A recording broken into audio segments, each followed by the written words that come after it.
Hi everyone, I'm Mia and today I'll be sharing with you the series that I've read. There's not very many of them. When preparing for this video, I've realized like the little amount of series that I've actually read, and then I've taken some out because they were like series that I read ages ago, because they were like Diary and Kid and that kind of stuff. And then there were some other ones which I literally cannot remember anything about, so I discounted those as well. So we're left with 7, and I'm just gonna go from 7 to 1. I've ranked them in order, and I'm pretty sure my grandparents are coming round soon, so I'll be leaving and then coming back. So if the surrounding changes. Oh, also about the surrounding, I changed my bookshelves again. It happens like every video. Okay, they're here. I'll be back soon. So it is around half an hour later and I'm back. My grandparents came over to say hi and they're just left. So as I was saying about my bookshelves, I ran out of space at the bottom. So I moved everything up one, and then the light box, which you guys saw like around here, is like on the top, which you can't see now, which is kind of sad, but you know. I've got what I'm currently reading on my light box, which is Mockingjay by Suzanne Collins, if you're wondering. And then, so with my bookshelf, I've got the Shadowhunter shelf, of course. So Shadowhunters, which are fantasy, and then fantasy continues on to the second shelf as well. So all of my Riordan books go here, that way. And then I've got Twilight here. This one is Nevernight, and then some miscellaneous ones, and then double ups from my Shadowhunters. And then down here, oh yep, you can kind of see that. So this is the Throne of Glass series, these first 4, I don't have the whole series. And then, what's that one? I can't remember what these ones are. And then here starts Sci-Fi, that's Gemina, and that's The Host. And then Dystopian is here, so we have Divergent and the Hunger Games, and then Contemporary continues over here. And then on the bottom shelf, which you can't see, I have some more fantasy, a mystery, and a thriller. So that is my new bookshelf. I counted, and I think I have 72 books now, which is quite the increase from 50, I think, in my first video, which, you know, I'm happy about because I love books. Yay. And also this morning I got my braces off. So that was a strange experience. Would not really recommend, to be honest. It felt really weird and I am not in a hurry to do that again. So hopefully I don't have to get braces again, because my mum did and she was super annoyed. I've got these wires like behind my teeth. This may be like TMI, but you know, you can skip if you want to. I've got these wires behind my teeth and it's really weird. So like they're there forever to help my teeth stay in line. And then in a week I'm getting my retainer plate, which I'll have to wear all the time. So on to the actual video. So in 7th place for the series that I've read, oh by the way, these are the completed series, I'm not counting the incompleted ones, which there are quite a few. I think I'm in the middle of like 6 series or something. Number 7 is Girl Online by Zoe Sugg. And I recently just found out that it's not actually by Zoe Sugg, it's by a ghostwriter, although I probably should have guessed that because Zoe Sugg, she's a YouTuber, well, also known as Zoella. She has beauty products and she runs like a lifestyle YouTube channel and a blog, I think, maybe.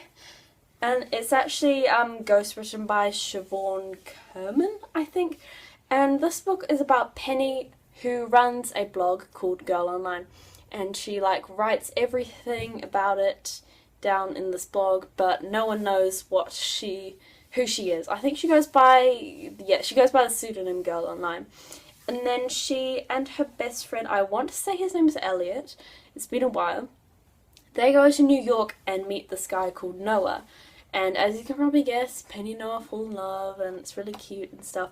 But Noah has a secret which I'm not going to spoil, but I remember totally loving it now, like back then I mean, but if I read it now I don't think I would love it as much because, you know, contemporary, not my thing, as I've said countless times on this channel, because I think it just has no plot line.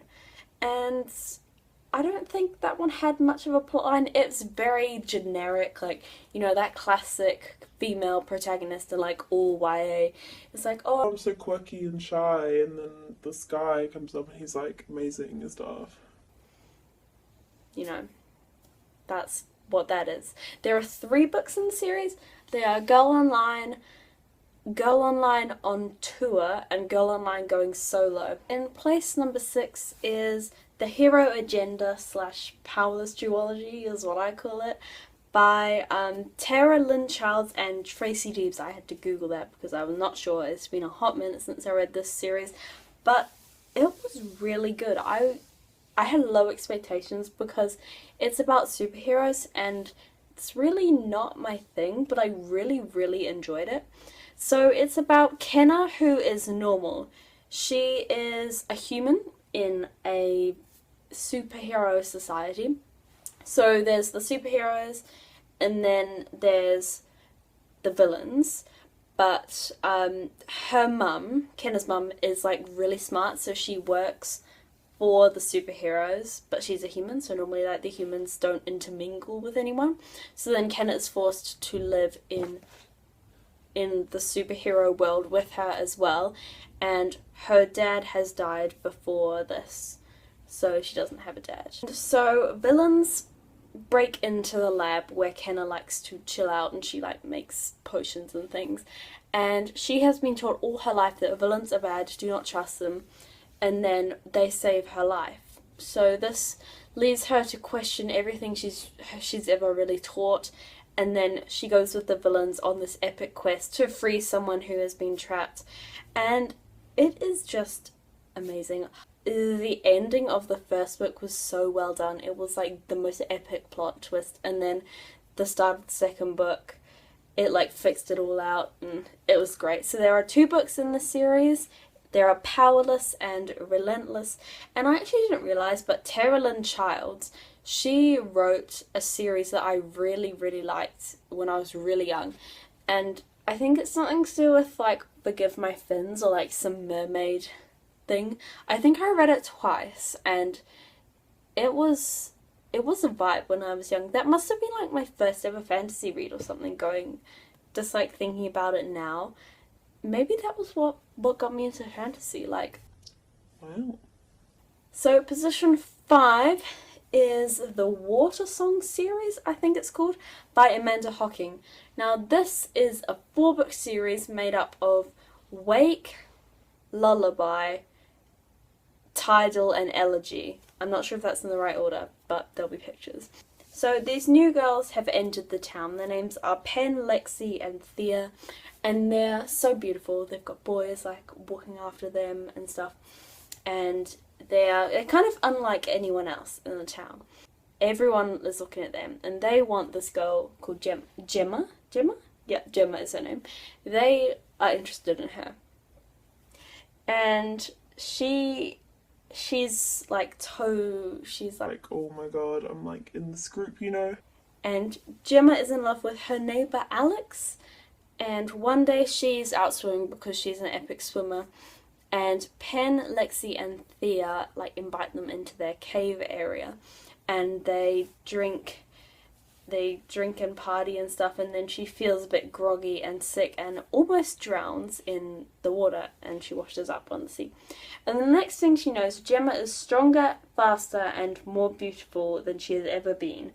And she has become what Pen, Thea, and Lexi are, which if you want to know what they are, you'll have to read the book because I'm not going to say what they are. And then this power comes with a massive price, and every single thing had me hooked. I can't really remember the separate books, but I do know that I read this in year 10. I think I read the series in year 10, which was last year for me because I'm year 11 this year. And I really loved it. It was awesome. Another fantasy, of course, and it has a tiny, tiny bit of Greek mythology sprinkled in there, so I love that for me, honestly. Alright, so going on to the series that I actually have on my bookshelf. Okay. Series number 4 is, oh, that fell off, The Mortal Instruments by the wonderful Cassandra Clare. It is a 6-book series and the first ever series in the Shadowhunter Chronicles. We have City of Bones, we have City of Ashes, we have City of Glass, we have City of Fallen Angels, we have City of Lost Souls, and we have City of Heavenly Fire. I'm going to put these down now because my wrist is breaking. So, in this series we follow our main character named Clare. She is an artist, supposedly human, until one day she feels a pull to this pandemonium club where she spends a lot of her time with her best friend Simon. Simon really hates it, but he goes for Clare because they're like besties and you know it's the bestie code. So she goes into this club and she starts seeing people that Simon can't see. So she investigates, of course, and she finds out that they are something that she has never seen before. And they are, in fact, a shadow hunter, and she is one of them. The next thing she knows, her mother has disappeared and she has to fight a demon. Before she even knows she's a shadow hunter, she has natural instincts because she throws this, like, beeper thing, I think it's a sensor, into the demon's mouth. And just iconic. She is my least favourite main character in any of the Shadowhunter series, but by no means is she a bad character. I do understand why people don't like her, or like possibly wouldn't like her, because she can come across as whiny and irritable, but you know, she's 15 years old and she's just trying to find her mother who has disappeared, and it's a bit crazy for her. Literally anything Cassandra Clare writes, I am down for, and I love this. I love this series so much. Okay.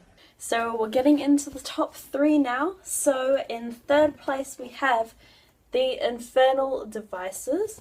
So this is a 3-book series written by, of course, the wonderful Cassandra Clare. We have Clockwork Angel, we have Clockwork Prince, and we have Clockwork Princess. So this is, yes, a series which is set... Oh, I forgot to say that The Mortal Instruments is set in New York. This is set in London, and we follow our main character named Tessa Gray.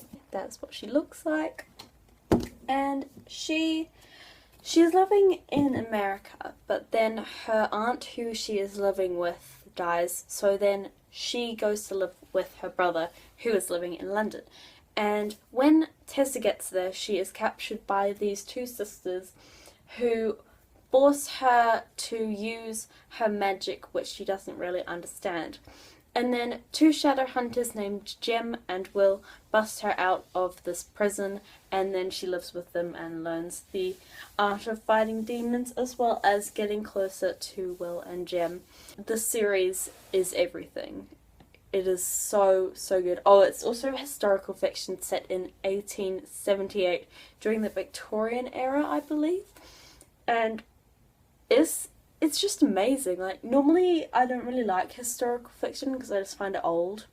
That's also why I don't really like classics. It's just old. It's not really what I like. But Cassandra Clare just does amazing things with literally anything she writes. Anything she writes, I will be down. The only thing I haven't read of hers is the Magisterium Trials, or whatever they are, the Iron Trial, whatever, you know what I'm talking about. I really want to read those, but I probably wouldn't buy them because they're middle grade, and I don't think I'd reread them, but I want to read them just so I can say that I've read everything that Cassandra Clare's put out, because, you know, I strive for that. So, taking a wee break from Cassandra Clare, in place number 2, we have Percy Jackson and the Olympian series by Riordan. Incredible series. 5-book series, I only have 4 of them. We have Percy Jackson and the Lightning Thief, Percy Jackson and the Sea of Monsters, Percy Jackson and the Titan's Curse, which I don't own, but it's my favourite book, so I kind of want to buy it at some point. Percy Jackson and the Battle of the Labyrinth, and Percy Jackson and the Last Olympian. Incredible series. I have learned so much about Greek mythology from this series, and I just finished the Mark of Athena in the Heroes of Olympus series, and we'll hopefully be reading the House of Hades next month. But I'll see, because there's a lot of chunky books that I want to read in August. August is next month. So good, an easy 5 stars for all of the books. So action-packed, so quirky. Yeah, I guess they're quirky. And so easy to read. They're middle grade, so yeah, that makes them easy to read. You fly through them. So many great things happen. So many great plot twists, and everything just has.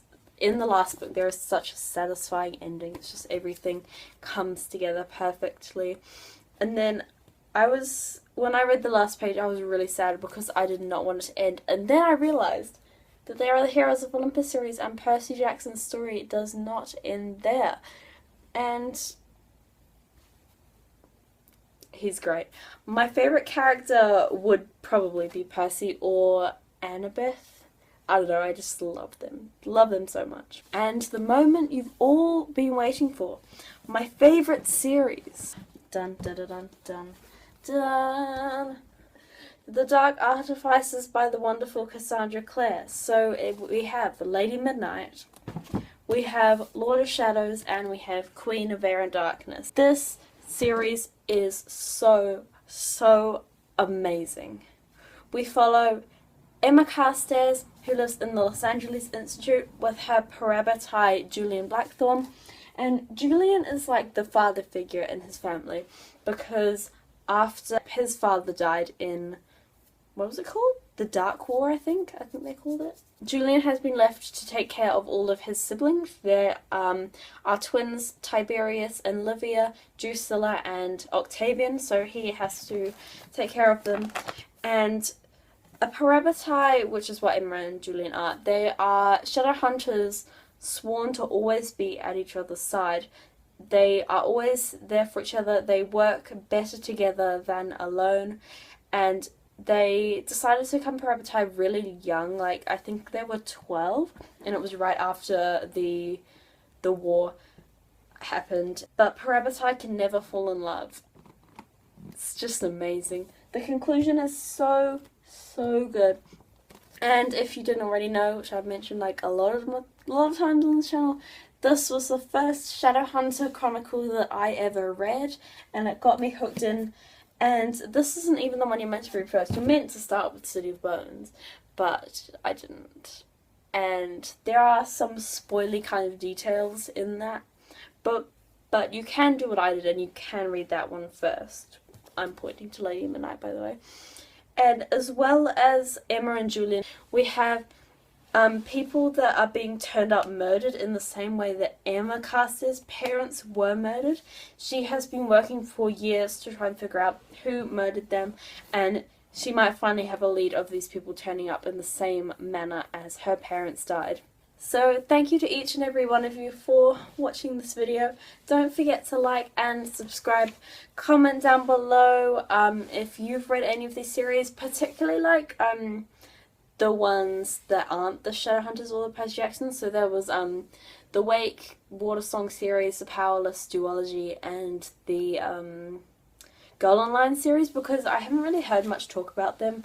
And I'm thinking I might want to reread maybe the Wake and the Powerless. I mean, Girl Online was alright, but, you know, probably wouldn't want to reread it now.